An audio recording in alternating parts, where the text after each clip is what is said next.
The angry HOA president pinned my epileptic daughter against our gate, blocking her and her service dog from entering our home. She didn't know I was watching.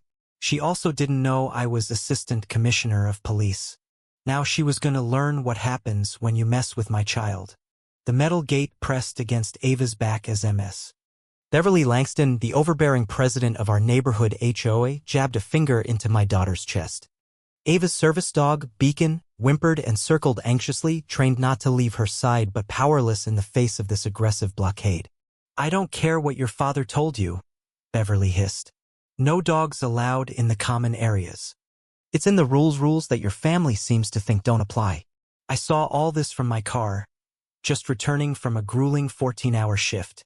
As soon as I saw my 14-year-old daughter vulnerable and pressed against our own gate, fear in her eyes and Beacon whining beside her, something primal ignited inside me. I stepped from the car silently, my presence unnoticed by Beverly. A few neighbors lingered nearby, watching but saying nothing. Ava's cheeks were streaked with tears. Her voice was trembling. "Please. Beacon is a service dog. The Fair Housing Act says." "Don't you dare talk laws to me," Beverly snapped, her voice rising.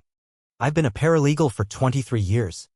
That fake dog vest from the internet doesn't override our HOA rules." That was enough. My voice, when I spoke, was low and cold. The kind of voice that said trouble was coming. "Take your hands off my daughter.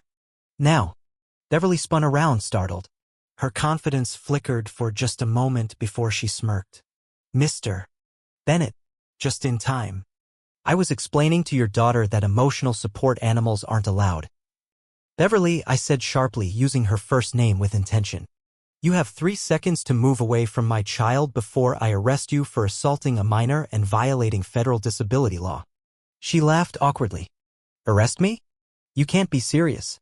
I stepped forward, removing my jacket to reveal my badge and firearm. "Assistant Commissioner Bennett, Metropolitan Police Department. I just watched you shove my daughter and interfere with a registered service dog." A wave of gasps rippled through the small crowd. Beverly's face drained of color. I didn't know you were." "That shouldn't matter," I interrupted. "What should matter is that you broke the law and traumatized a child with a medical condition." Turning to the bystanders, I said, "Mrs. Sharma, could you help Ava inside?" "Mr. Clark, I see you've been recording. Please forward that to me." Beverly's eyes widened in panic. "Now hold on." "No, you hold on," I snapped.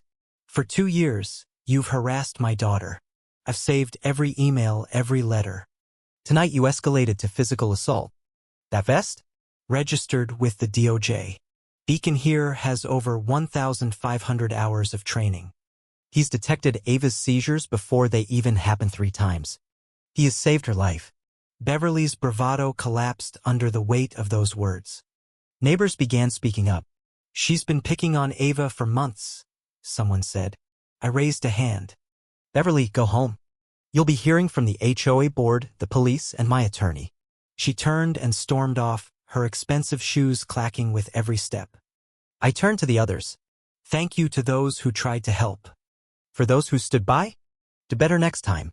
Inside, Ava sat curled on the couch, Beacon's head in her lap. Mrs. Sharma had made her tea.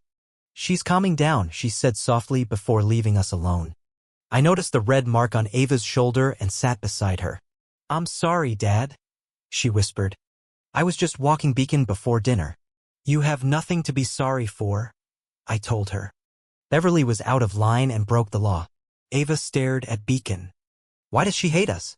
"We never did anything to her." I sighed. "Some people fear what they don't understand. Your epilepsy, Beacon. They remind her that life isn't perfect. That scares her." "That's a stupid reason to be mean," Ava said. "Yes," I chuckled. "Yes, it is."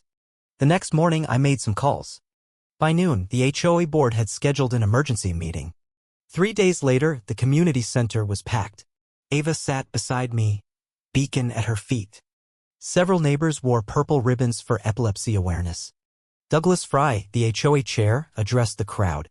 "What happened to Ava Bennett and her service dog violates the values of our community. Based on evidence reviewed, we have voted unanimously. Beverly Langston is removed as president, effective immediately." Applause followed.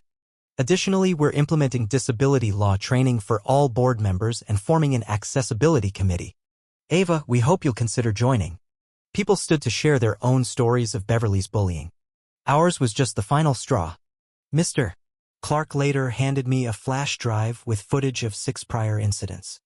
2 weeks later, Beverly faced charges: assault on a minor, harassment, and violation of disability protections.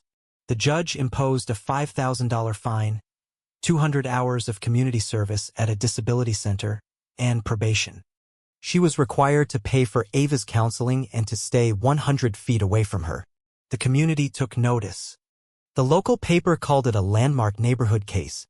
One evening Ava said, "I want to join the committee, Dad. Not just for us. What if another kid with a disability wants to move here?"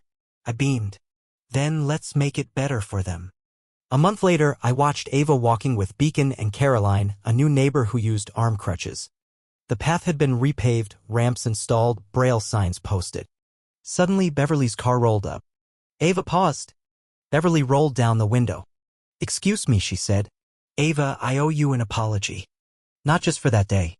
For everything." Ava listened in silence. "I've been taking those classes.